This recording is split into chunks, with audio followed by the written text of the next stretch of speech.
Good evening, and welcome to Chrononauts, a science fiction literature history podcast. I'm Nate, and I'm joined by my co-hosts Gretchen and JM. And this month we're doing a series, the second part of which is on artificial intelligence, robots, and mechanical life forms. If you are interested in the historical background, you can listen to our last month's episode on Samuel Butler's Erawan, or this month's episode, we also covered two previous stories, E.M. Forster's The Machine Stops and Karl Čapek's RUR. But right now, we are going to be taking a look at the first in a series that we'll be doing, though perhaps not sequentially over these next few episodes, but adding them to the pile of future stories. And that is previously untranslated 1920s Soviet science fiction. So by the time that we'll be recording this, and probably by the time you'll be able to listen to this, we've already posted 4 stories to our blog spot, which you can read, and 3 more are coming very shortly. 2 of which are pretty much more or less done. Third one will be done very shortly, and several more will be coming further down the road, all of which we'll eventually cover. Yeah, and some of these are really cool. Yeah. And they're really obscure outside of Russia. Yeah, it kind of varies on the level of recognition. So I guess authors, like everybody else, they range in popularity, where some people have had some of their works translated into English, but different works that we're taking a look at, and others are totally obscure within Russia. The story that I was doing today before we were recording, I can't even find the guy's first name. He's that obscure. Whoa. Which one is that? That is an N. Pavlov, who wrote a story called Chicks. I'm through the first pass of it. The second pass, I guess I'll be finishing up after we... So it's not that Poe-like one? No, this is a different one. Okay. Again, very, very short. But yeah, that'll be posted on the blog spot, again, in the next couple weeks, probably after we finish editing this one and have these posted. But it is I think, major hole in the English language science fiction scholarship, as there's a lot of the stuff here, and it's a pretty significant scene as far as the volume is produced that's both culturally interesting and from the standpoint of a different take on these early science fiction tropes as far as the underpinning ideologies of the authors writing the stories. They, again, range quite a bit as far as the political underpinnings and ideologies here. Our author tonight is certainly more in line with the values of the mainstream Communist Party versus some of the dissidents that we've covered on the podcast in the past that have run into trouble with the censors and the police. So it really does range from the people who had mainstream acceptance within the Soviet Union during their lifetimes versus people who were suppressed by the authorities, and some of them even sentenced to the Gulag. This one woman who I'll be translating in a little while did 20 years in the Gulag system, and it just sounds completely horrible. But not our author tonight.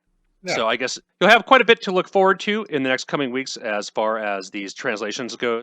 Most of them are in Russian initially. However, this one was written in Ukrainian, as we have a Ukrainian author who is very much looked upon as a Ukrainian national hero.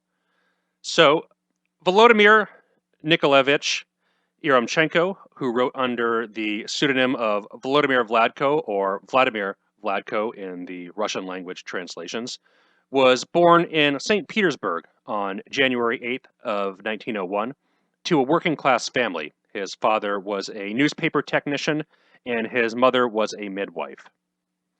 He attended public education in Voronezh, and he was attracted to science, engineering, and writing from an early age. In addition to Ukrainian and Russian, he was fluent in Latin and English, and his first published works are from 1917, when he was just 16 years old, in the form of poems and various reviews. Yeah, and he was quite young when he published our story tonight, too, He I was, guess. yeah. But his fluency in English led him to adopt a somewhat English manner. He was described by one of his future employees as, quote, a man with excellent manners and always externally and internally buttoned up, looking like an Englishman, or rather the way we imagine the English. So I just kind of imagine him carrying himself like a Sherlock Holmes figure, very stuffy and proper all the time in his mannerisms. Yeah. That's what an Englishman should be like. Exactly, right, yeah. But around 1917, he was working in the newspaper and magazine industry, which he more or less did the entirety of his life. So he already had a foot in the door here when the war broke out. After the revolution, he graduated from the Voronezh Institute of Public Education in 1921, and during the 1920s was a rather prolific theater critic in the various newspapers. It's around this time when he adopted the Vladko pseudonym. It's one that came about by accident, as somebody had accidentally misprinted his name, and he apparently thought it was so amusing that he just decided to keep it.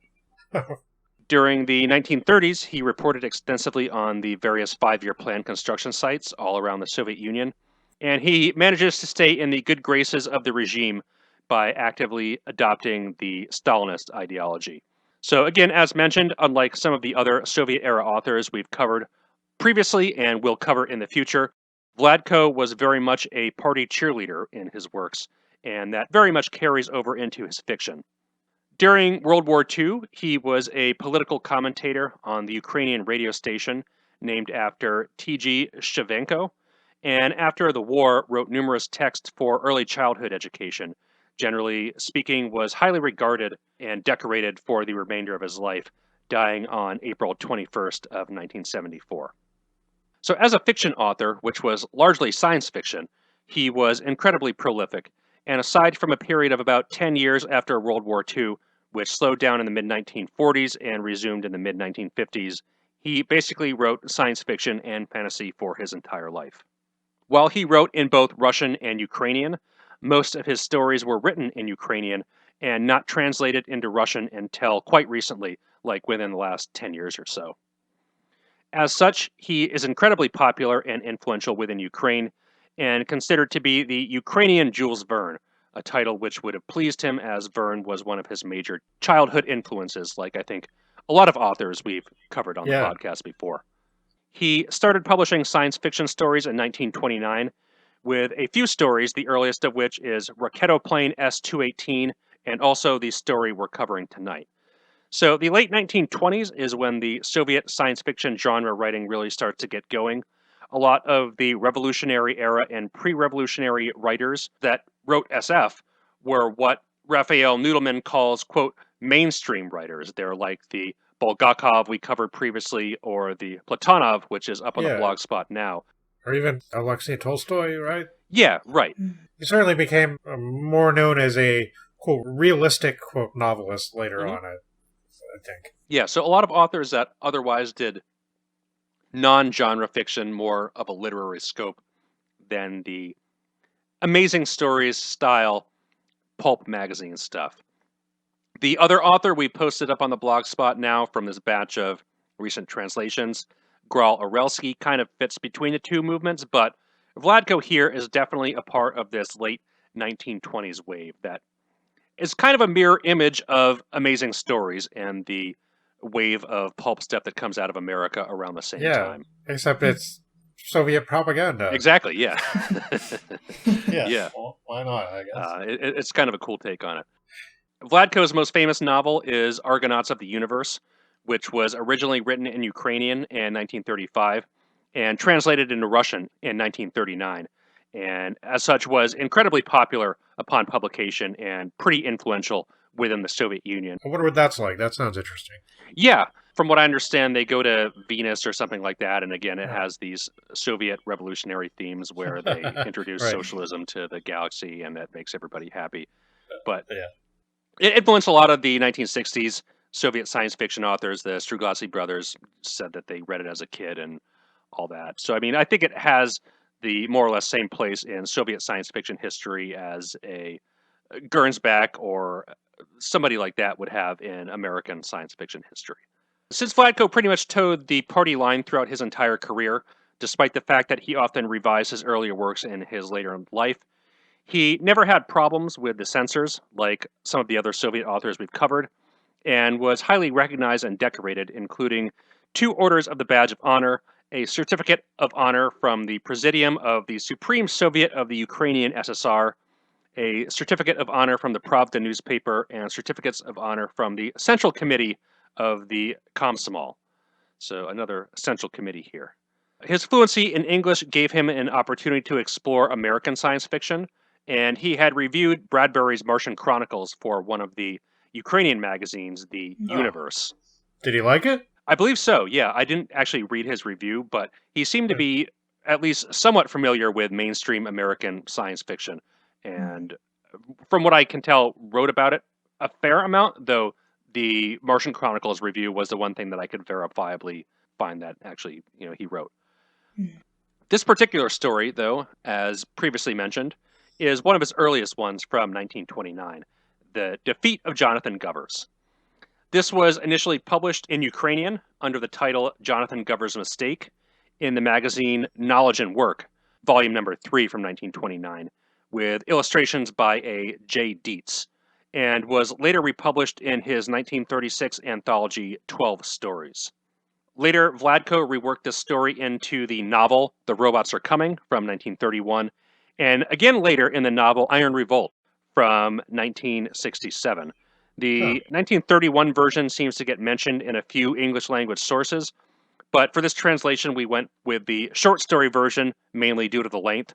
The 1931 version is about 50,000 words. This one is about a tenth the length of that, around 5,000 words or so.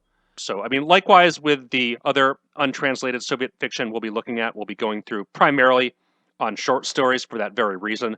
It's a lot quicker for us to move through the stuff, and I'm not sure if I would be able to do a 50,000 word version of something like this versus the 5,000, which I think is about the right length for this kind of story.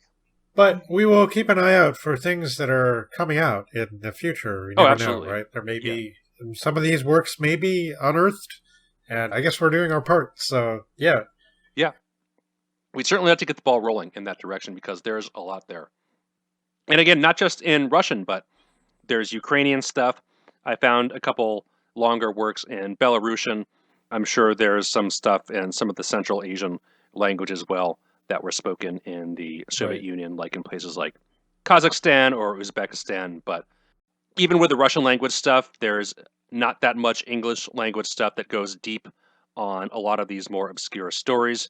A lot of the English language criticism is around the bigger works, some of which we've covered before, like Heart of a Dog and Professor Dowell's Head. Other stuff is things that we're likely to cover in the future, like Red Star or We. But a lot of the magazine fiction, which this one doesn't come from World of Adventure, but World of Adventure was like the first major genre fiction magazine in the Soviet Union. It started out before the revolution, but existed for several years after the revolution until 1930 or so. But they publish a lot of this amazing story style science fiction, and presumably Vladko would have had stuff published in there if he wrote more stuff in Russian. I didn't find the original printing of this as far as a scan of the magazine Knowledge and Work that it came with, so I'm not exactly sure what else Knowledge and Work published. The magazine does appear to be entirely in Ukrainian language. I was able to find some descriptions of the magazine that make it sound like one of those early Hugo Gernsback publications, where it was mostly science-focused but published a couple science fiction, adventure-type stories every now and then. It suggests more of a technical manual. Yeah. Right. Yeah. So, I kind of wonder if, it isn't uncommon for sometimes something like certain types of nonfiction magazines to include a story or two. Right? Yeah. So, from what I understand, it was, again, Ukrainian language, so not widely distributed throughout the entire Soviet Union, but rather just in Ukraine. So yeah, this story, it's fun. It's short, very much communist propaganda, but again, it adds a kind of flair to it. It definitely is not, it is in line with some of the other stuff we're reading tonight, in that The characters are not exactly three-dimensional. Yeah. It's fine. I think the Forster probably does best out of all of them. Mm. And there's mostly only one, maybe two to consider, right? So all of these stories, the characters are like more ideas than people, or they're like over-the-top villains, like somebody coming up, and maybe this Govers character too. He's kind of like that Rip Ratton guy that Chopek was just talking about. He seems to. He definitely is. Yeah. And I'm not sure if Vladko had read Chopek. I assume he had, because a lot of the Russian language criticism specifically mentions the novel version of this one being like a souped up version of the RUR robots. Okay. Yeah, it is a very interesting story to have like in counterpoint with RUR, because it's kind of a bit of the opposite going on, you know, where instead of having this revolution of just robots against humans, it's become the workers and the robots unite. Yeah, and the robots seem very primitive. Like, I don't even just mean like maybe the design was primitive, but I mean like it seems that most of the essence of the story is pointing at just how formidable they are because they are so unstoppable and relentless. Like, there's not even, like, you forget about them being conscious in any way, right? Even though there's all this, the robots are joining the workers. Like, it's very blatantly artificial, I guess, because like they're just radio controlled, kind of like the zombies in that Lee Brackett story. You know, they're just radio controlled metal monstrosities, right? They're very much like factory assembly line type machines rather than thinking sentient beings, or any kind of artificial intelligence like in the Forster that kind of has to process logical decisions. They're given very specific commands for movement of producing whatever this new Harris factory produces. It doesn't really go into it. It doesn't really matter that much, but it's this big assembly line type environment where each robot has one specific task and it just does that over and over and over again thousands of times a day because it's a machine. They're no smarter than the housemaids in the story last time. Right. They're just like, they walk upstairs, and if there's not a bed, they see whatever, I guess, looks like a bed and start doing bed making things. Whatever comes out. Like, these robots are... There's only one broom. They're going to fight over it. Right. But with this one, we don't really get too much robots fighting robots or anything like that. Their instructions seem to be fairly simple, and they mess up due to a very important principle of engineering called electromagnetic compatibility, which isn't spelled out here and wasn't really, I guess, starting to be a thing in the 1920s, but would become far more important later on, especially when radio and wireless stuff becomes more ubiquitous in devices that are being engineered and used in day-to-day life. But a lot of cool amateur radio talk on this, which is always fun to see. That was kind of an interesting touch. Like, this actually might have fit in well even with our radio episode. It would have, I think there's a lot of ways we could have taken this story, and the logical choices, of course, here, but it does have some interesting crossovers with other themes in science fiction, too. So I guess it's short, so unless you guys have anything else to say on the non-spoiler thing, I'll just get into the plot, and we'll see what happens in this Ukrainian robot story. So our story opens up in the offices of the working-class newspaper, The Chronicle, where our hero, reporter Tim Crounty, has just read a piece of information in scientific the names in here are great, huh? I know, and they're very obviously, hey, this is America. Yeah. Or something like that, right? Like, it's not here, it's there where the workers really need a lot of help. Yeah. Right. So the fake English names, I think, are very amusing. Tim Crounty. We get a couple other good ones later.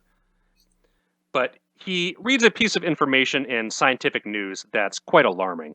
And that is, Jonathan Govers' factories in New Harris are producing robots, and they're going to replace the human workers who are currently striking. The workers need to know about this, of course, so he's sent on assignment to find out what he can.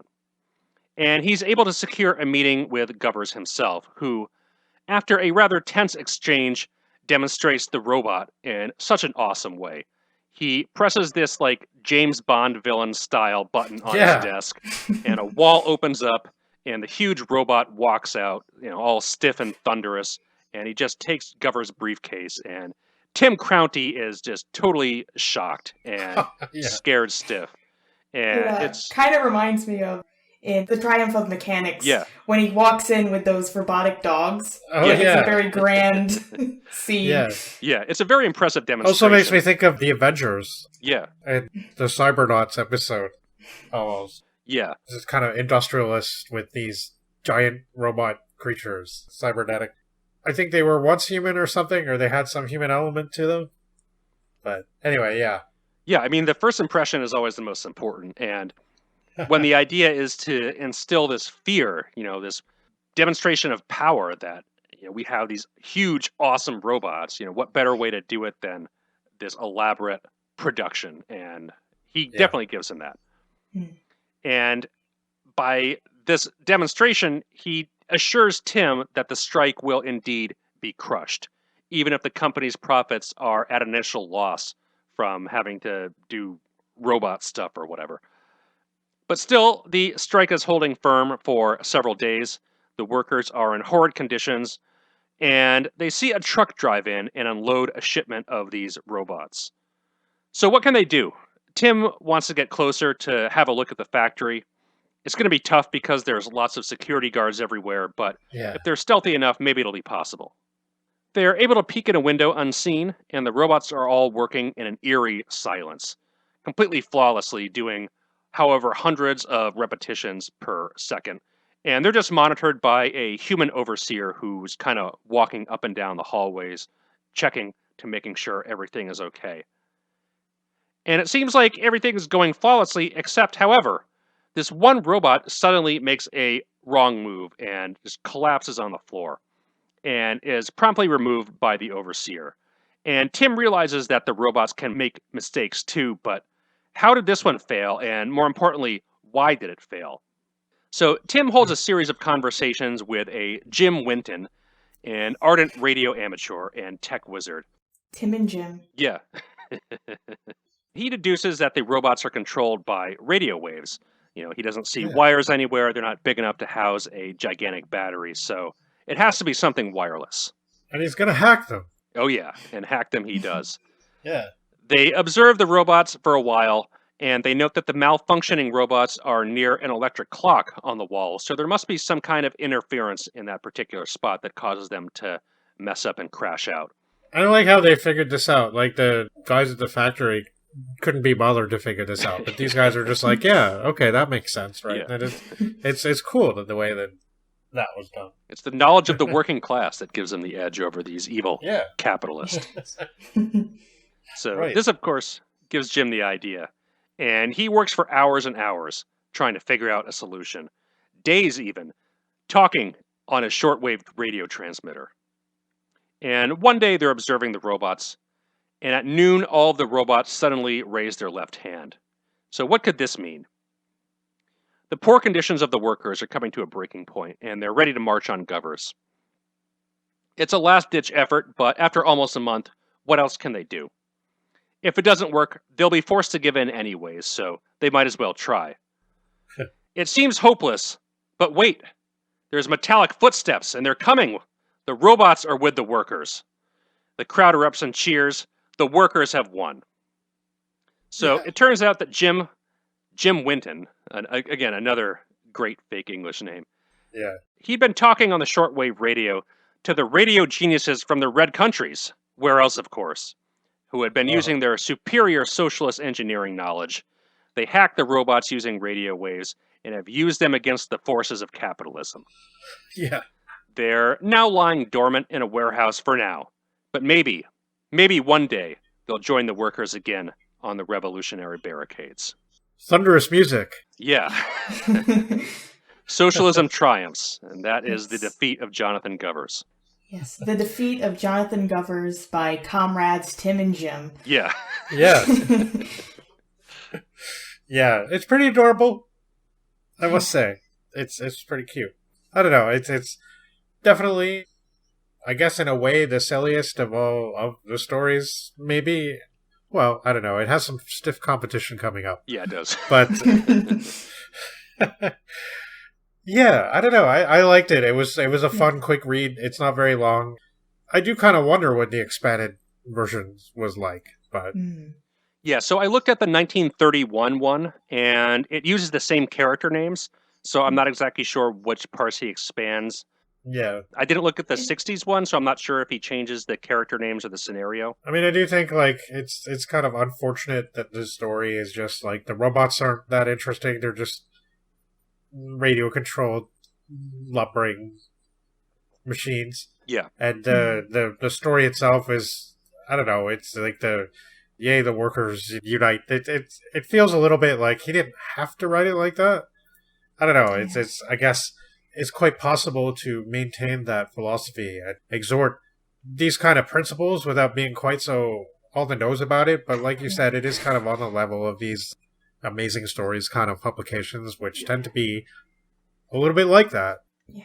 And I feel like it would have made the message better if the robots had some depth to them, because it feels like it's a stronger sense of solidarity between different classes. But again, it's still a fun story, and it is kind of endearing how much of like a propaganda piece that it is. It really is, yeah. And I mean, and I did like the industrial espionage angle. Like that was actually really cool. Mm-hmm. I always liked that. Like that's one of the things that I think is cool about the Avengers is that like a lot of the stories are just these rich capitalists with weird ideas, and they're usually really eccentric. And John Steen had to, and Emma Peel or whoever his assistant is, has to, outwit them. And then usually there's this massive chaotic explosion of chaos at the end in the last scene. But usually Steed has to sort of hobnob with them for a little bit and pretend to be like them. And there's a bit of that at the beginning of this story. Like there's, and I like that he was a reporter. Like again, it has that set up, and I mentioned when we did the Williamson story how much I like that. Although that guy didn't really contribute to the story at all, which is like it wasn't the best use of that trope, maybe, but it's still a trope that I really like. And this one didn't really use it either, mostly because it was really short. So again, like I'm kind of thinking maybe an expanded version would be better. Maybe in this case, like it would kind of make things a little bit more at least two-dimensional. Like here, I think a lot of the draw is the spectacle of the robots. But they are just a spectacle, unlike Chopek's robots. You know what I mean? Right. Mm-hmm. Like, Chopek's robots, although there are only a couple that you could really consider characters, they have motivations and feelings and, like, developing souls and everything, whereas these don't. And so, this story it just has a couple of things to go on, and it needs to push hard at them to make it work. So it's pretty endearing, but, like, I guess I'm curious as to whether a longer version would be better or whether it would just be more of the stuff that I didn't really, I don't know, like that was just kind of, that's silly, whatever. Like, I don't know. I'm very curious, actually.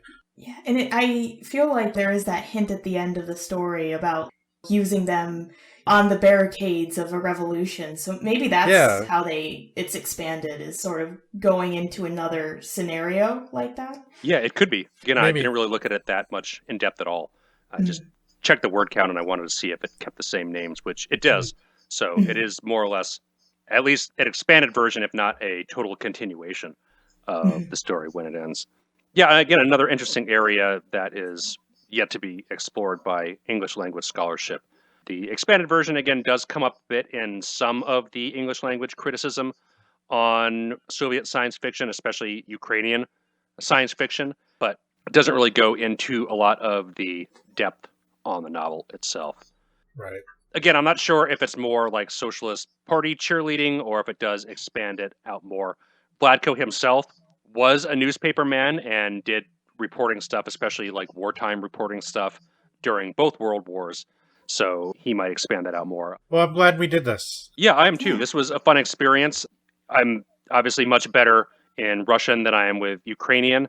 The languages are similar, but they're not at all the same thing. I think the translation process, especially with works like this that are written on a more basic level, when I have some, I guess, kind of root knowledge of the language base, it does help a lot.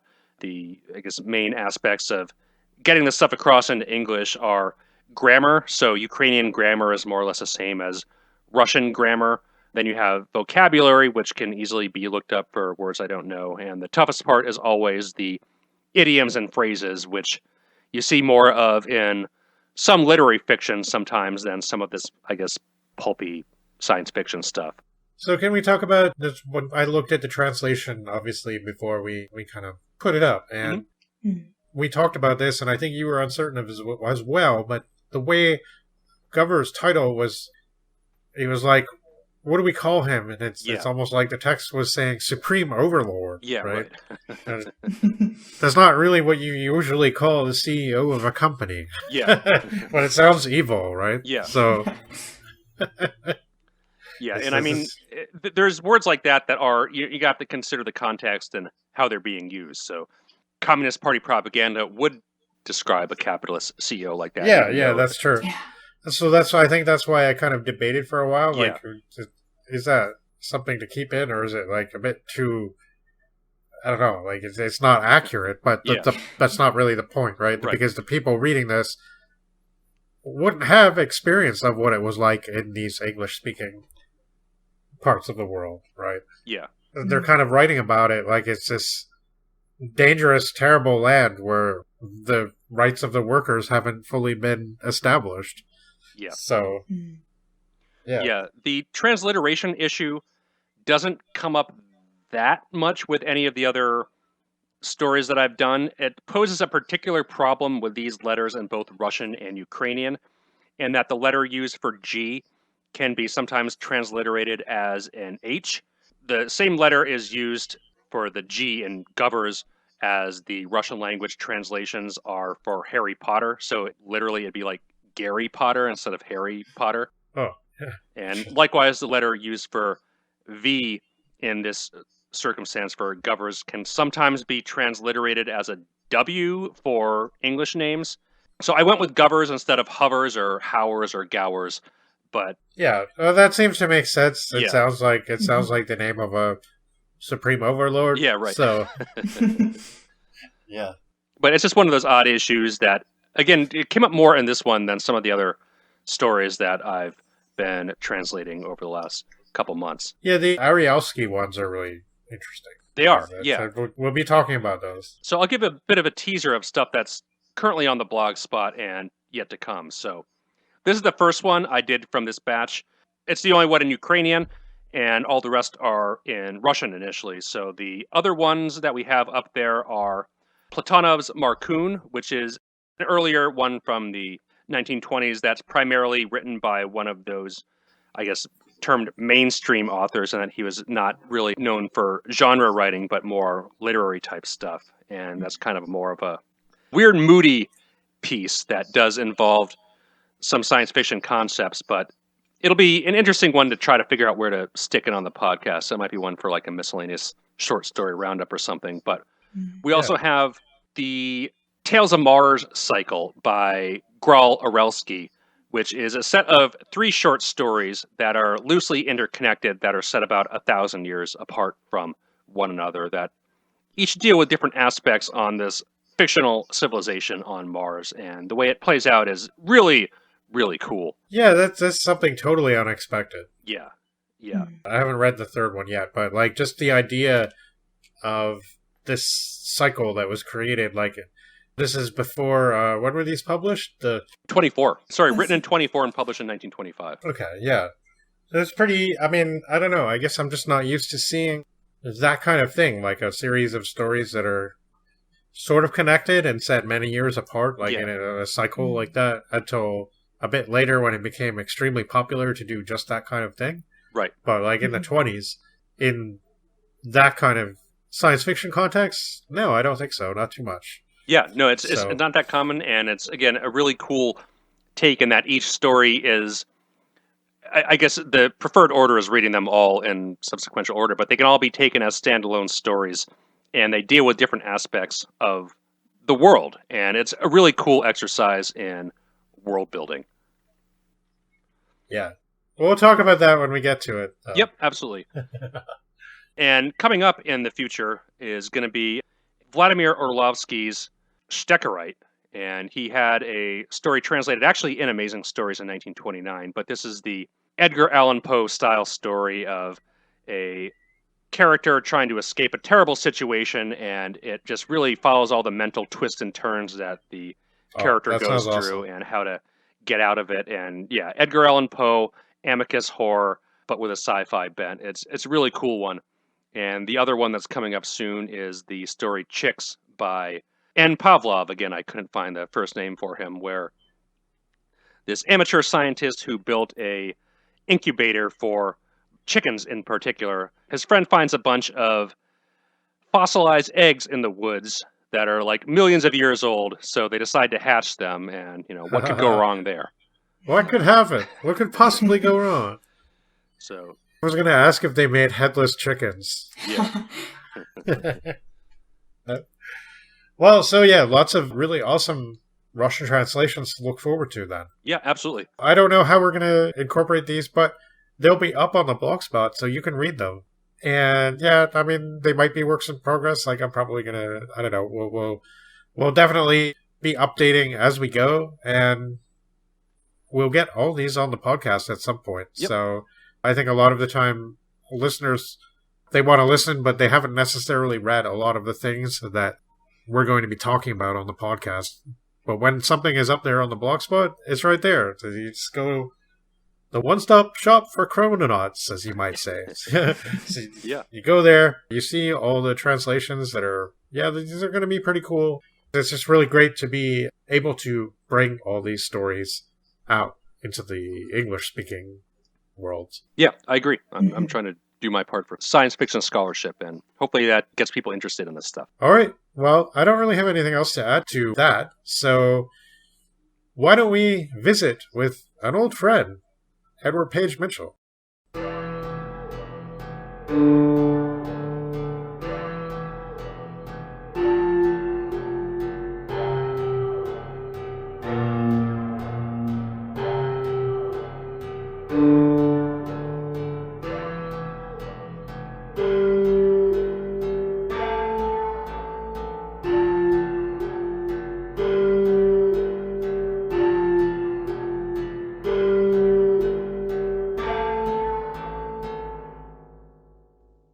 Edward Page Mitchell is a writer we've covered several times on the podcast, so I feel like he really needs no introduction. The story we're covering tonight is The Ablest Man in the World, published in the New York Sun during May of 1879. I enjoyed this story. I would say, though, that out of the Mitchell stories I've read, this one is probably my least favorite, but I still think it's quite a fun story to read. Yeah, it's definitely one of his comic ones. So it does raise some interesting ethical issues, which... That's for sure, yeah. But... I mean, there's a lot actually packed into this, I think, in a way.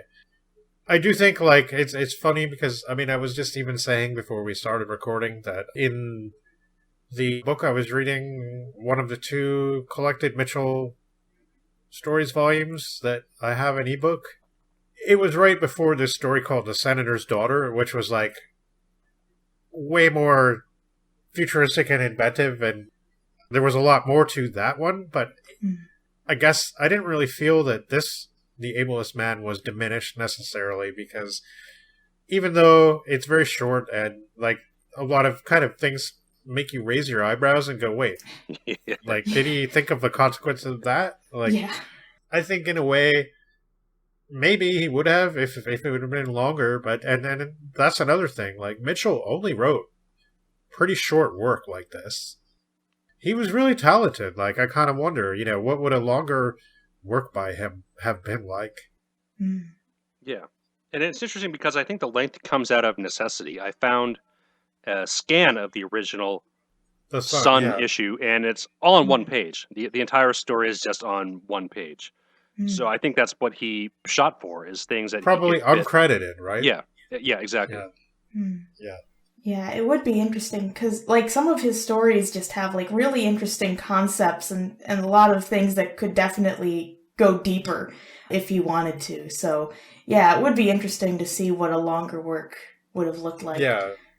I would say so far, out of all the ones that I've read, which is maybe 2 or 3 more than we've done on the podcast. Plus, there was that Hollow Earth interview piece that, to me, that was pretty minor, I guess. Yeah. And, like, it was kind of a cool satirical thing, but I guess out of all the Mitchell that I have read, that one was probably the one where it seemed very, very topical according to what we were doing. Like, it was a great way of actually starting that Hollow Earth episode that we did.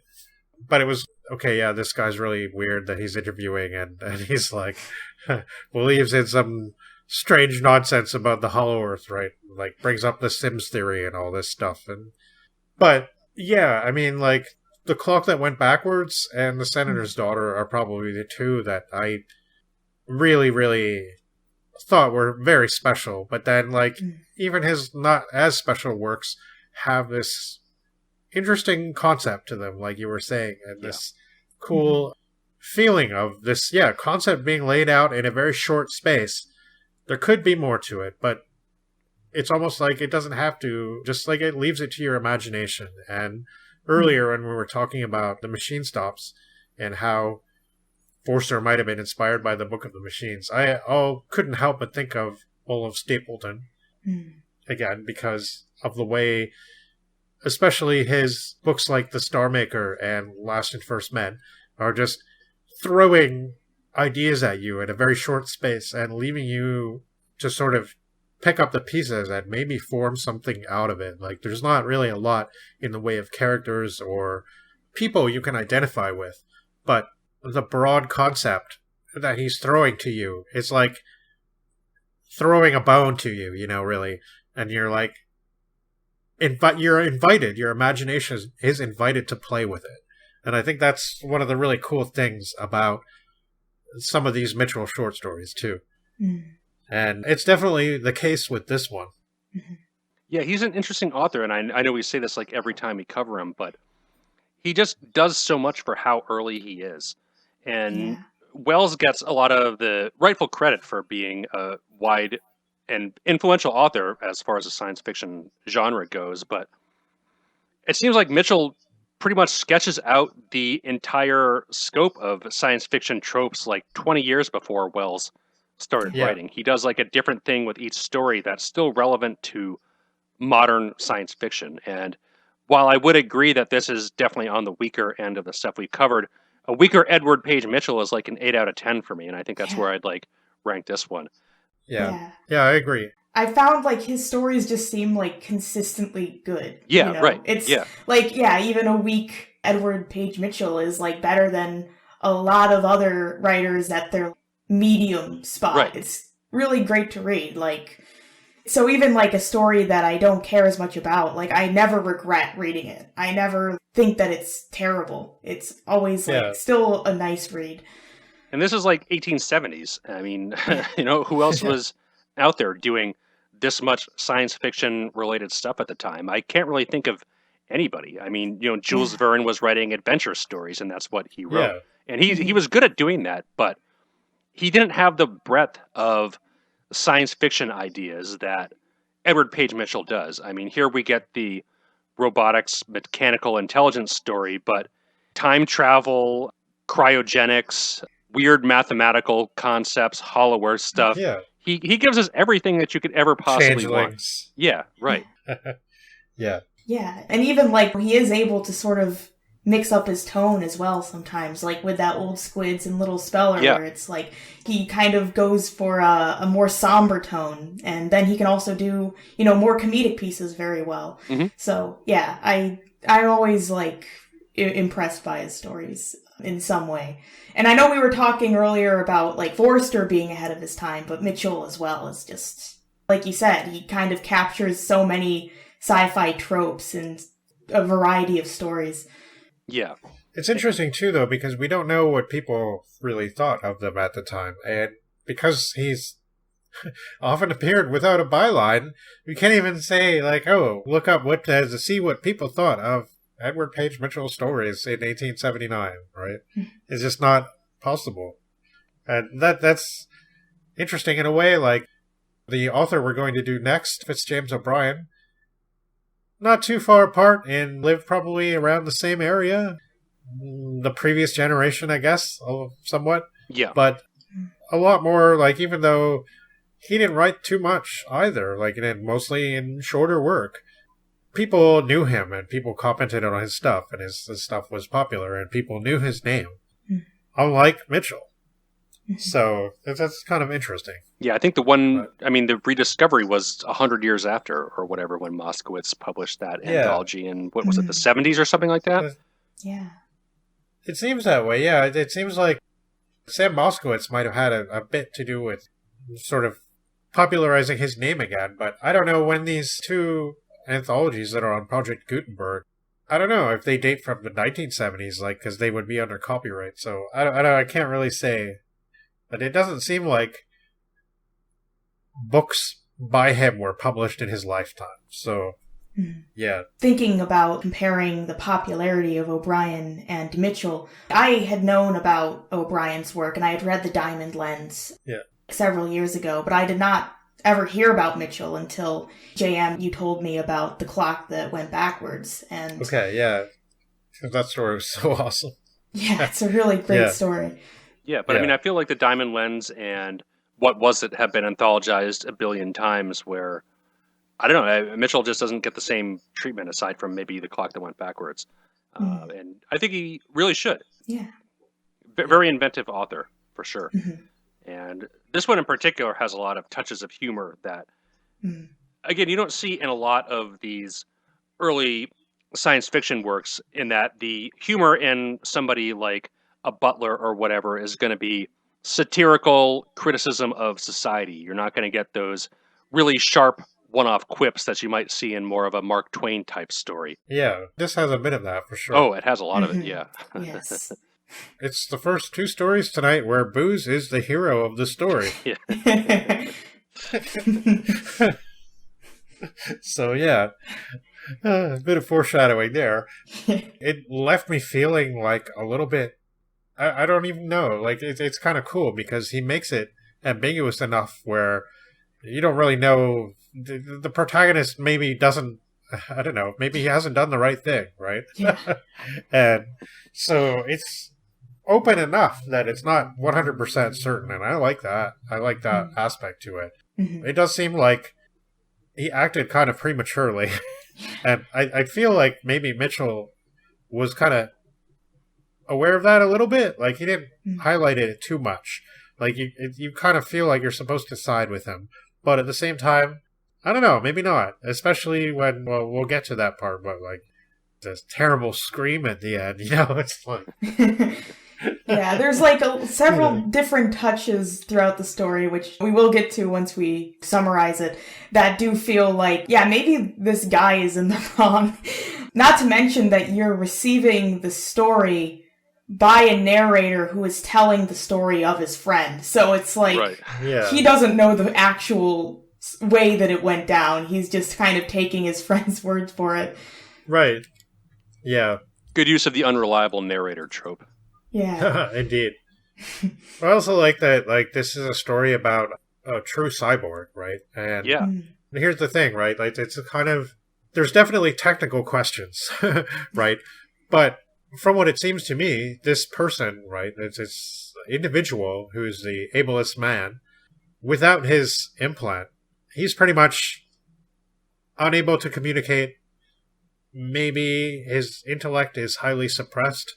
You know, he just doesn't seem to have an agency or mind. And then when he has his implant, he's like suddenly a super being, right?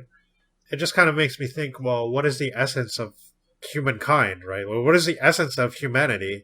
Is that essence, where does it come from? Like, if you put this thinking machine inside a person's brain, and the machine could do all this, like, calculating and thinking stuff, would that leave another creature behind, like the operator right, with the will and the emotions, and the story hints at all these things and doesn't really get into any of it, which is, on one hand, maybe it's frustrating, but it's cool that it's there, right? Even so, yeah, I mean, especially because, I mean, again, how early it is. This is around the same time Butler was speculating on, you know, mechanical intelligence in the Book of the Machines and all that, and 1870s.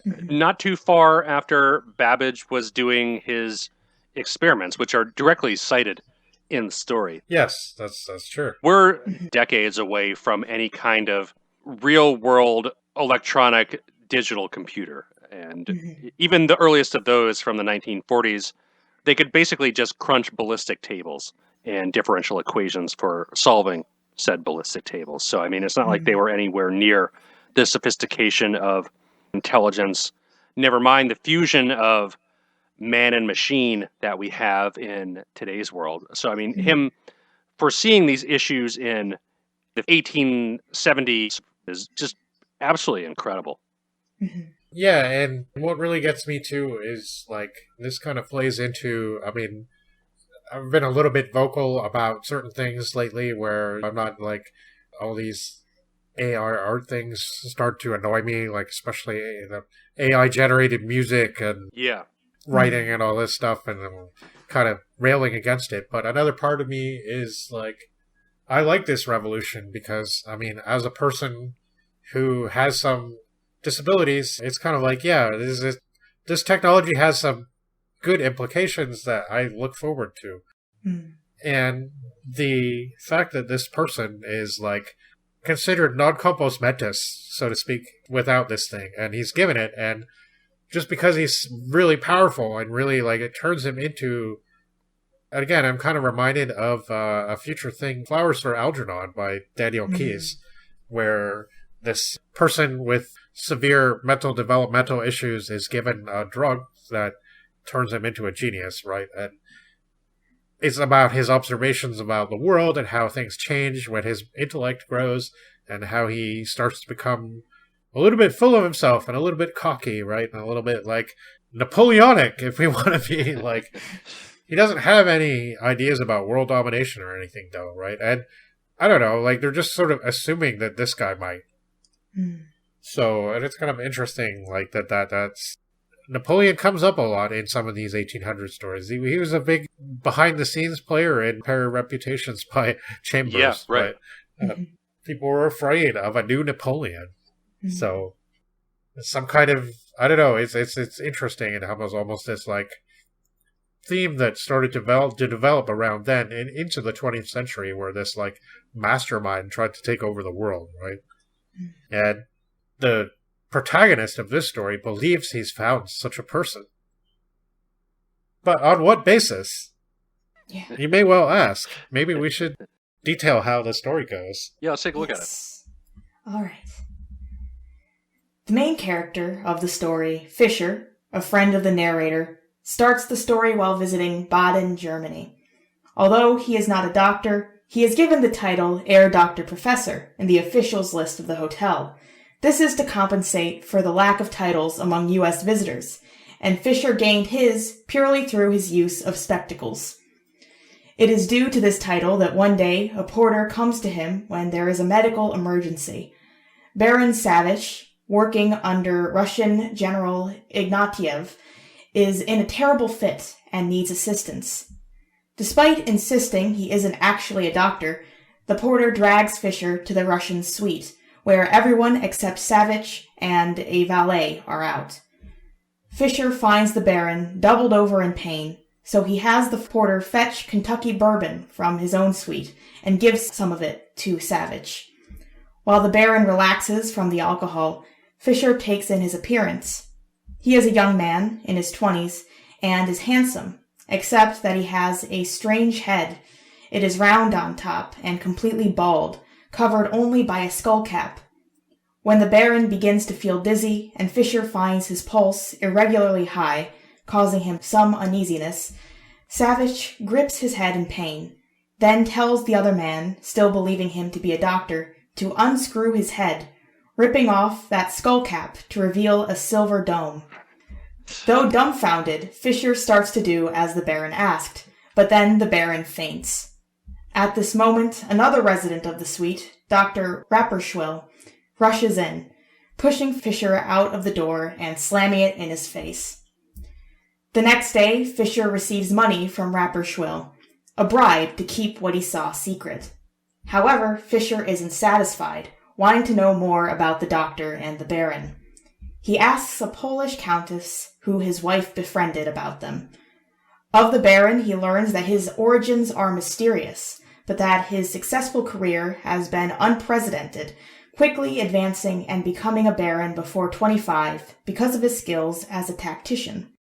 Rapperschwyl, he also discovers, is Swiss and used to be a watchmaker, but is now entirely dedicated to Savage, constantly by his side, since the Baron is apparently prone to illness.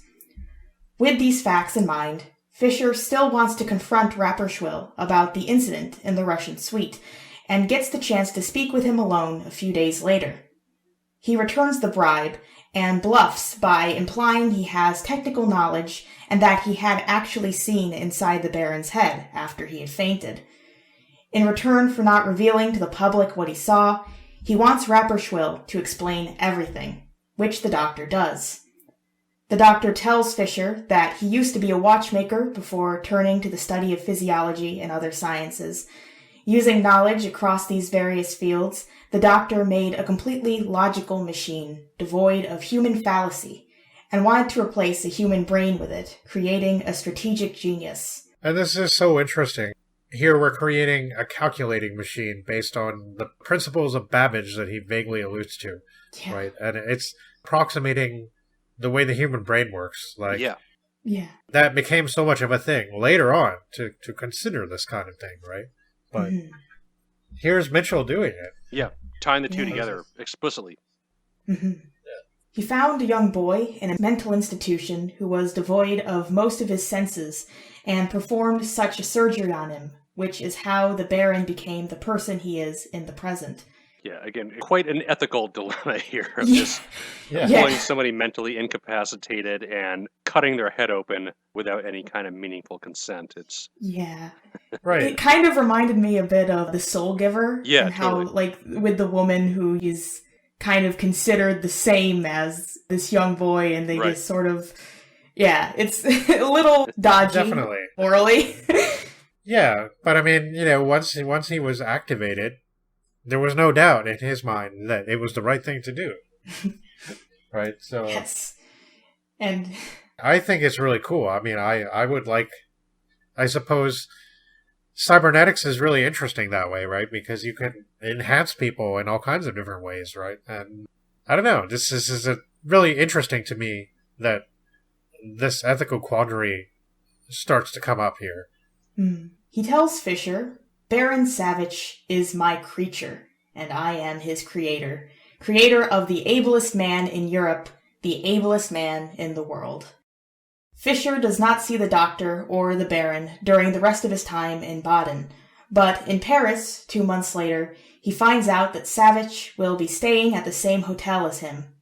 He is alone, as Rapperschwyl is in Switzerland for personal reasons. He is not happy to hear of Baron's presence, thinking of him as a monstrous, impossible creation, but due to his promise to the doctor, he can't reveal his feelings or the reason behind them to anyone else.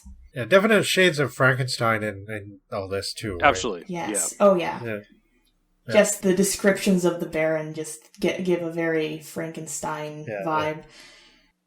However, his feelings against the Baron are heightened when he comes across him wooing an American woman, Miss Ward, who is in a relationship with a friend of Fischer's. Fischer is horrified by the prospect of Ward getting involved with him, as he thinks, allowing that the Baron's intentions were of the most honorable character, was the situation any less horrible? Marry a machine. He decides then to take action against Savage. On his last day in Paris, before heading for his train, Fischer offers Savage bourbon, the same drink that had incapacitated him in Germany. As they are in front of others, the Baron reluctantly accepts it, not wanting to appear rude. He soon begins to exhibit similar symptoms he displayed the first time he had been given bourbon, and Fischer urges the others to get ready while he takes care of the Baron alone. Once the rest of the party has left, Fischer unscrews the unconscious Baron's head and removes the mechanism inside it, then leaves for the train himself. Once out at sea, Fischer drops the device into the ocean and believes he hears a cry as he does, though it could have been the cry of a seagull. Yeah. When Miss Ward approaches him soon after he does this and asks what he's doing, he responds that he has preserved the liberties of 2 countries and saved her peace of mind by throwing the Baron overboard, to which Miss Ward laughs, exclaiming upon how droll he is. Yeah, it's terrible. Yeah. Yeah, so that was the right decision. Yeah. No, I think he probably imagined the scream, but I don't know. Like, I mean, I don't think the mechanism could scream, but Who knows? still, I mean, Yes. who knows, right? Yeah, yeah. And I do like that they just very quickly brush over the fact that Miss Ward is engaged in a relationship to Fisher's friend. So, like, that's not the reason he's doing it. You know, it's for completely different reasons that I'm getting rid of the Baron. Yeah. Yeah. another ethical quandary here that factors into the equation. Well, for Yes. real, yeah. And now this guy's like, he's going to be unable to express himself and communicate and think the way he used to. And he's probably going to know now. And that's like, that's what makes the ending of Flowers for Algernon so sad, is because, you know, they had this, like, the main character had this grasp of a great intellect, and now he can't do it anymore. He can't express himself. He can't write the way he used to. He can't, like, and you see his degeneration, and it brings up the whole thing. Well, was it right to do that to him in the first place, right? Like, I don't know. I would like to think it's worth it. I'm kind of rooting for him. Like, I don't want the cyborg to get crushed. I don't know that he's going to be a Napoleon. Maybe he is, but maybe that's a good thing. I don't know. Maybe he's just in love and wants to date Miss Ward. Yeah. And, man, all he wanted was to be able to have a nice drink like everybody else. Like, Yeah, right. And it's American whiskey that is the thing that knocks him on his ass, not then. yeah, yeah. Yeah, Kentucky bourbon. Right. Yeah. Tried and true. Yeah, one of the many nice, subtle, I guess, comic touches of this story. A couple of the other ones are the very silly fake German and fake Russian names that he intersperses throughout the tale. That reminds me of, as well as his other stories, it reminds me of Poe. Yeah, right? exactly. It's Yeah. doing that too. Twain also does similar things. I also really like the gossiping Polish countess. Which I thought was a pretty funny throwaway character. Yeah, and there is the line, like, seems like a Polish countess can come in handy, or something like that. Yeah.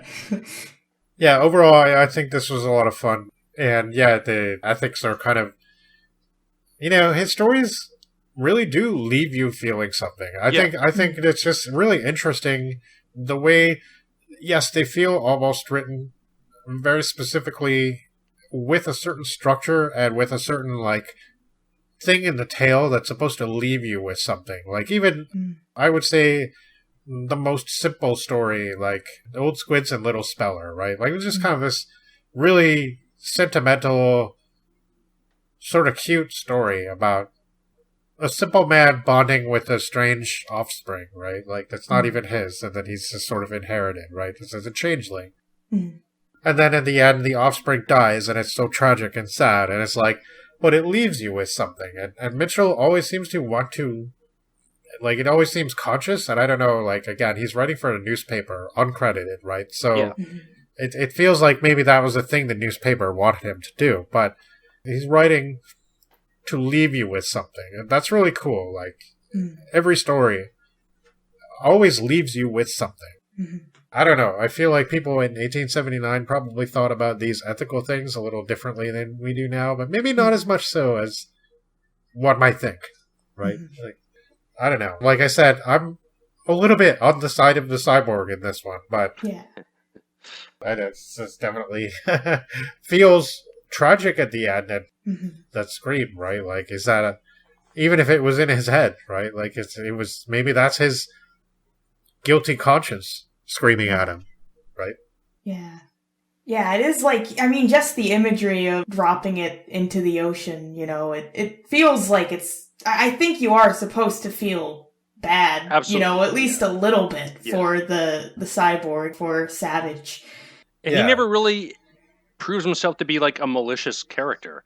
I think he's just like an alarming character. No, he just seems to be popular with the ladies. Yeah, right. But I think people project their own insecurities and what they might do in that situation onto it. We don't really see him screwing anybody over in the way that all the other characters seem to be doing. No, the Doctor and the protagonist, though.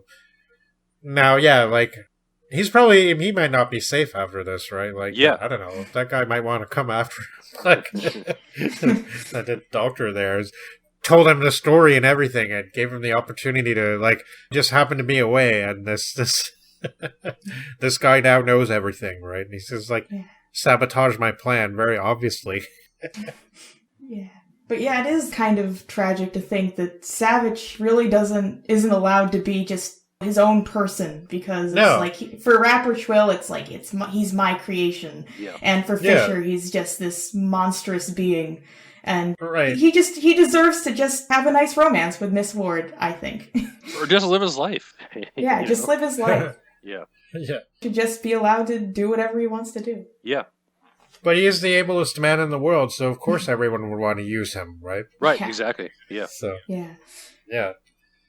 Now, definitely a lot of issues that he brings up here. And again, like you were mentioning, JM, I wonder about the reception of all this. And it's just one of those annoying mysteries that I just have never been able to find anything about.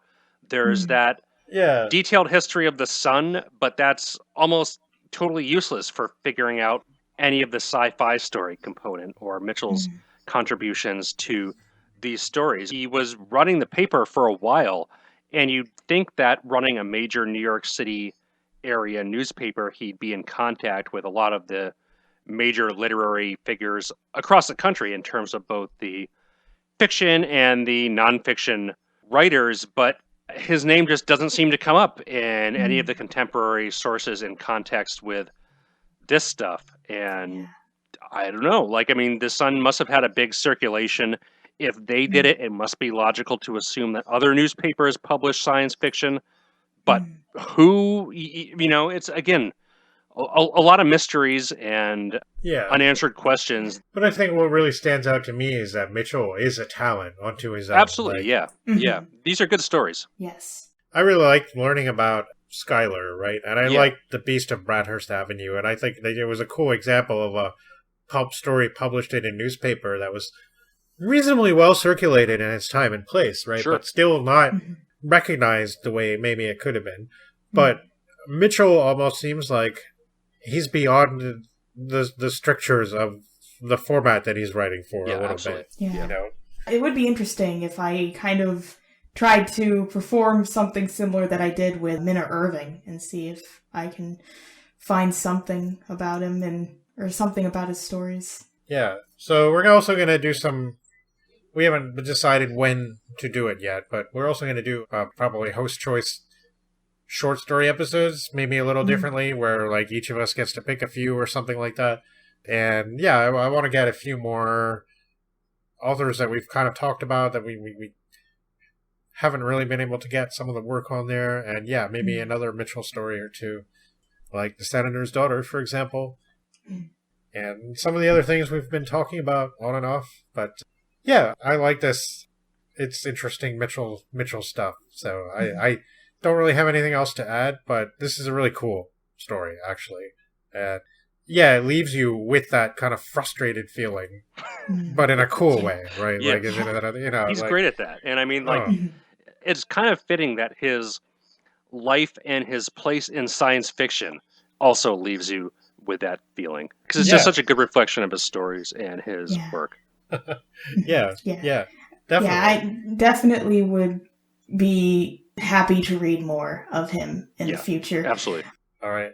He should just Chrononauts main that we bring up occasionally. I think so. I think we're going to pretty much cover his entire bibliography as far as the science fiction stories goes. Yeah, maybe. He's got a lot of, I don't know, stuff that maybe we've moved a little bit out of the range of now, like the mesmerism, like spiritualism stuff, like definitely some more fantastic kind of stories, but are still cool. I read a couple of those, and I like them, but I don't know if we'd necessarily want to cover them on the podcast now, but definitely a few more of the science fiction stories. Absolutely. Yeah, definitely. Yeah. Yes, and I think it's time that we move on to a story with even more dubious Yes. moral stuff going on. To say the least, yeah. Yeah, some Yeah. pretty dubious implications. Yes. So they've got cars big as bars. They've got rivers of gold. But the wind goes right through you. It's no place for the old. It's time for a fairy tale of old New York.